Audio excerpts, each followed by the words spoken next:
Ladies and gentlemen, welcome to a Slimestone Revolution. Today, in Snapshot 19W42A, we finally see the Honey Block reach its final form. Already it was the best block in the game, but now it doesn't stick to slime blocks. So they slide right by each other as I activate each of these pistons here. And so this is a Slimestone Revolution of the highest order. This is probably the biggest change to Slimestone, that is redstone involving pistons and sticky blocks, that we've ever seen. This will allow for a lot more compact machines and a lot of really cool inventions. So honey blocks and slime blocks no longer stick together. And the honey block does retain all the properties which I showed in my honey block is the best block video. If you haven't seen that, I would highly recommend it because by itself honey block is a great block, but now even more useful. Another great change in this snapshot is that armor stands can now be placed by dispensers. So I have some armor stands in here. If I hit the button, boom, armor stand gets placed, and this works in any direction. It always places the dispenser wherever the dispenser is facing. So if it's facing upward, for instance, there we go. Armor stand right on top of the dispenser, and I can actually add more. So now there's two here. There's one, there's two. So that's pretty cool. You can also have the dispenser place the armor stand in midair if you so desire.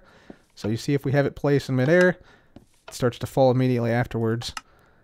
And then they start to stack up down here. So yeah, dispensers can now place armor stands. Awesome feature change right there. Another great bug fix this week is that fire charges shot out of the dispensers when they hit a campfire will actually light that campfire. So there you go. Pretty nifty.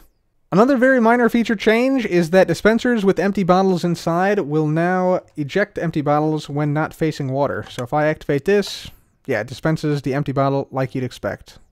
Activating and flying with the elytra has been made slightly easier in this snapshot. Previously, elytras couldn't really open if the server was lagging or when you were moving upwards, like your player was moving upwards, but now that is not the case. So now, if I hit this, I can open it immediately. And yeah, you see, pretty much as soon as I hit this button, I can open it up. So as long as you have, as long as you're not on the ground, you can basically open the elytra now. So that is a nice quality of life change. By the way, this also applies to when you just simply jump in the air. So yeah, all you have to do to activate the elytra is double tap spacebar twice and you fly almost every time now. So yeah, super nice change right there to the elytra. The placement of wet sponge in the nether previously made no sound, but now it does if you listen very closely. Shearing sheep and mushrooms now display a hand animation, as you can see right there. Also, breeding two animals now has a hand animation. So you can see here, I actually physically move the wheat and yeah, feed it to the sheep right there. So that is pretty cool. Another animation bug fix is that if you're now in the inventory and you drop something, so for instance if I drop this elytra, check out my hand over here. It actually plays the drop animation from within the inventory. An animation now plays when you right click a block of redstone ore to light it up.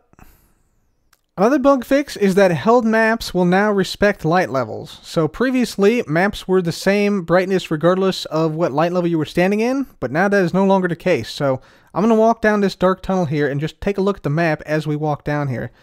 You'll see that as we walk into the darkness, the map itself also gets darker. So that is pretty cool, and of course we reverse, the map gets lighter as we get into more and more lights, because right here we actually have sky access. So yeah, that is a pretty cool thing. Maps now respect light levels when you use them. Finally, there was a bug fix where slimes and magma cubes could jump on honey blocks, and as you can see, with this big slime in particular, yeah, that is not really the case anymore. They can't really jump up too high anymore on the honey blocks. And also, it was said that mobs try to avoid honey blocks, but as you can see here, that's clearly not the case. They actually kind of prefer the honey blocks, it seems to me.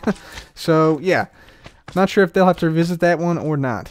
So anyways, that's it from me from Snapshot 19W42A. If you enjoyed this video, please leave a like, be sure to subscribe, and I'll see you guys in the next video.